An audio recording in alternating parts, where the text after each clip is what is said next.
20 years ago in November with my husband and then 2-year-old son. My husband was the American Indian man who sort of helped kick off this morning, Jeff. And for about 5 years, we didn't have a car, which meant that we walked our son to the Inner Harbor, crossed MLK, walked down Pratt, and we did this when he was a toddler till he was well into grade school. And I found myself really resenting the homeless people who are in the intersection. I resented having to navigate their presence with a toddler. I resented homeless white men asking Indians for money. I didn't feel safe, and I didn't feel like they belonged there. And I felt like things would be a whole lot better if they could find someplace else to be. And so I felt very isolated by them. And one day I was crossing the street, and a gentleman who I had noticed and always resented looked at me and said, "Man, I like your hair." I had just dyed it red, and it was totally fake, but it was hard to miss. He was the only one of my neighbors who noticed and said anything. And he flashed me the most beautiful smile. And in that moment, I realized, God damn, I've been wrong this whole time. He's my neighbor. And I didn't think he noticed me, but he did. And I felt that was a moment of inclusion for me and of a kind of soul reckoning. And I would be lying if I gave you the impression that I'm thrilled that there are homeless people at the corner of MLK and Pratt every day, 24/7. But that gentleman really blew my mind and blew my heart wide open with it. And we have come to really regard him in my family as a neighbor. We don't know his name, but we call him Smiley, because he has the most glorious smile. And some of you may know him. He's always on MLK, but as his mental condition has deteriorated, he has migrated north. And he now is mostly by the old Social Security building. And I look for him, and I try to stay in touch with him. And what worries me about him is that I feel he is like a one-person time capsule or mirror or map of what's happened in our neighborhood. My son is 23 now, so we've been neighbors with Smiley for 2 decades. And that glorious smile for the first time is significantly dimming. I mean, so much so that I could see it across 2 car lanes at the intersection of MLK and I think it's Franklin. He's the teeth, he's starting to lose his teeth. He's starting to lose his smile. He's starting to lose his hope. And I apologize if any of you know him and he's family, because he's someone's family, just like he's all of our neighbors. And I feel really badly that in the 2 decades I've not been able to do anything to help him, because he really helped me. Yes. I have some hard ones. People kind of have the space to just kind of hang out there. And so different people would just show up and sit and talk, and their tables and chairs. It's a nice, big front porch. And I was just reminded of this scene coming home one day of a really kind of shit day, and you're frustrated, and there, as I walked into the house on the porch, was just a small group of friends of mine and some strangers and people, and none of them even lived there, but there they were, just hanging out, and that was it. It just totally changed my whole energy. Felt very included and so happy to have a space like that to belong to.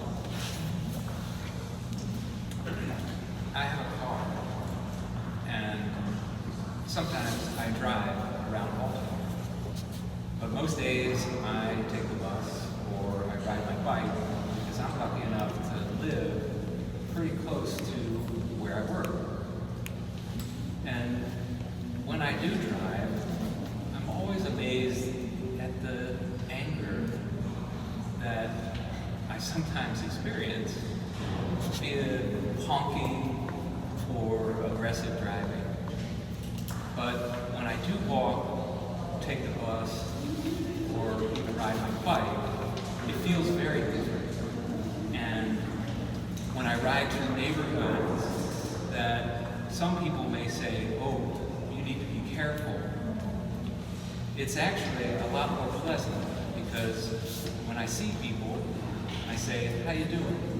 And oftentimes, I get a nice greeting back. And that makes me feel very much a part of this city. So about 3 years ago, my husband and I moved to downtown Baltimore, and it was our first time living in Baltimore, where we currently rent. And we had gone back and forth about whether we wanted to purchase a home in the city, if we wanted to lay roots here. And kind of on the spur of a moment, my husband said, you know, commuting from work and avoiding traffic, I drove through Pigtown, and it was actually really cute. And I was like, okay, what are you getting at? He said, well, let's go look at a house. I found out it has a yard, it looks beautiful, and I said, okay, well, all of my coworkers have always told me, don't cross MLK. But I said, but I'm totally interested because I understand that a lot of what my coworkers are telling me is fear of the unknown and coming from a place of being comfortable, being disengaged. And so we went and we looked at this home, and we loved the house itself, but we were still thinking, well, we don't know very much about Pigtown. And leaving the property, we met the neighbors, and we asked them, what has your experience been in Pigtown? And they said, we love it.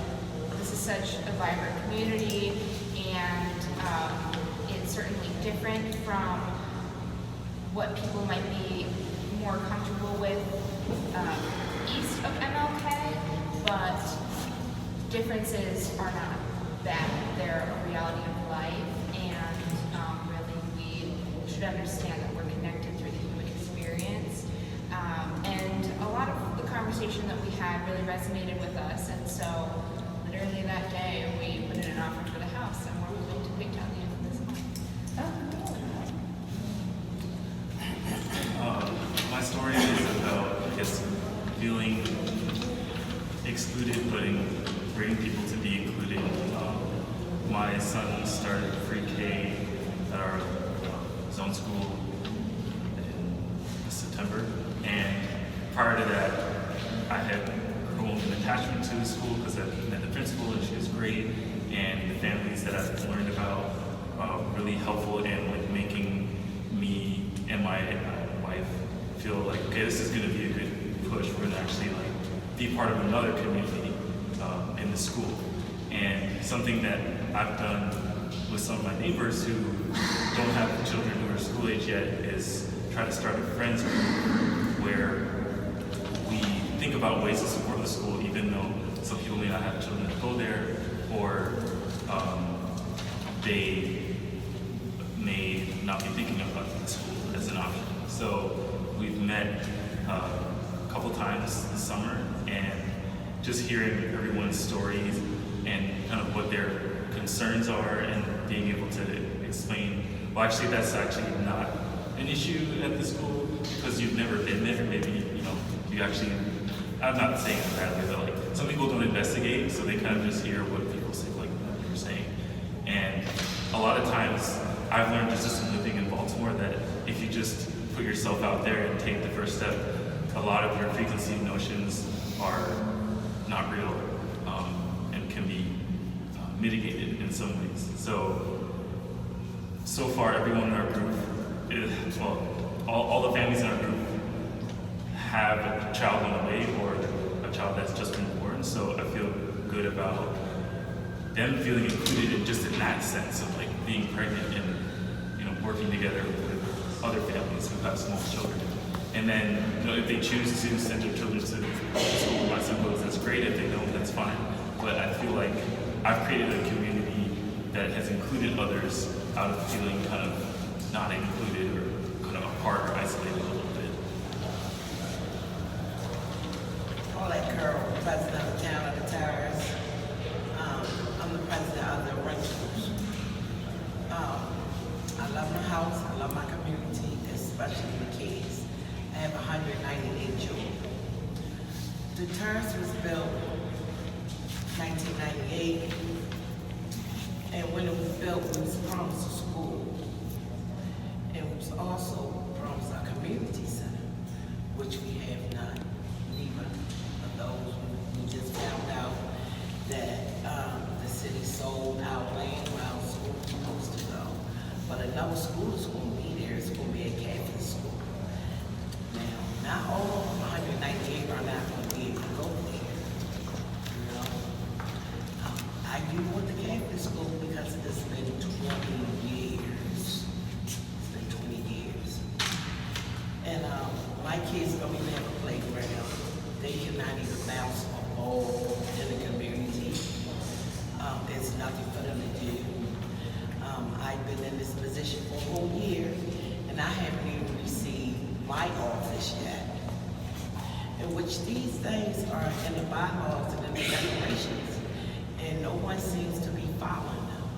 So you all, when y'all have people come in y'all communities and build things, please be aware and make sure that everything goes as it should.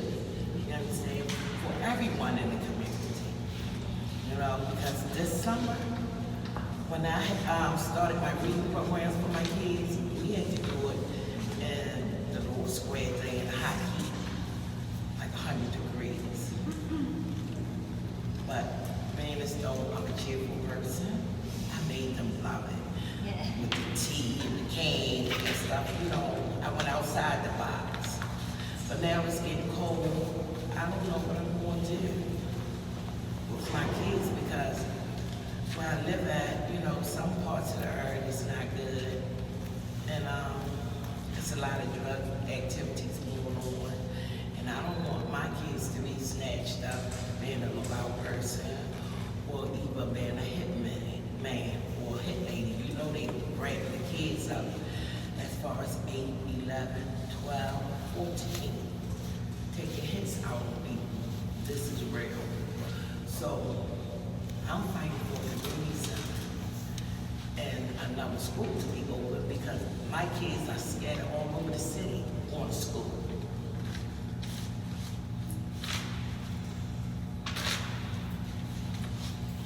Sonia Edie, president of the Pigtown Now Community Association. My story is a personal story. Growing up in Pigtown in the 60s and seeing how the community was, even though we had Lexington Terrace projects, we had homeowners projects, we had homeowners, and you had renters that was once a unified neighborhood. A lot of people who started out in the projects, which was my aunt who lived in the projects in the low rises of Lexington Terrace, purchased a house through one of the programs that the city had started. And the 300 block of Curry Street, which is still in the community of Pigtown, her and my dad bought the city house. And to have access to the inner harbor before there was an inner harbor, the access to go downtown to the movies. When you had like 4 or 5 different movie theaters downtown, and as kids, we could walk down to the movies. We could walk down when it used to be on the city. We used to have the city fair down where the harbor is now. We used to have Afram Festival, the Black Festival downtown, and you could actually walk. Walk down to Lexington Market, walk down to Howland's Market, to get to a place where people began to move out of the city, or where commerce moved off of Baltimore Street. When they began to close down everything in the inner city, and families started to move out for whatever reasons, to look around my neighborhood in the drive-through Sandtown and Harlem Park area, and over the last 15 years, we started seeing more vacant, you know, of families that I went to school with, from elementary school to high school, and say, where did all the black people go? You know, and they can't all be going out of the county, and then they begin to shut schools down, you know, and so to experience all of that, and then for the city to come in and tell us, oh, in order to make improvements to your neighborhood, we have to use eminent domain. We're going to need to acquire properties, you know, and demolish homes that I've listened to people who, when Barry Circle was on the condemned list, gated community for demolition, and the mayor decided to put that property on a dollar sale.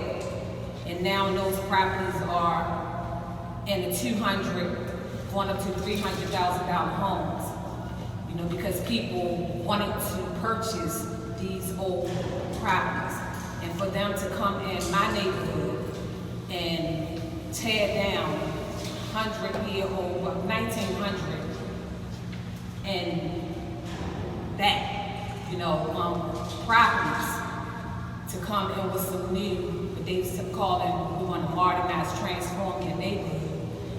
The exclusion is because it's not for us. You know, everything that they're bringing is not for us. So I look at the people, like my dad who still lives in the neighborhood, my aunt who recently passed, who remained in the neighborhood, through all of the disinvestment.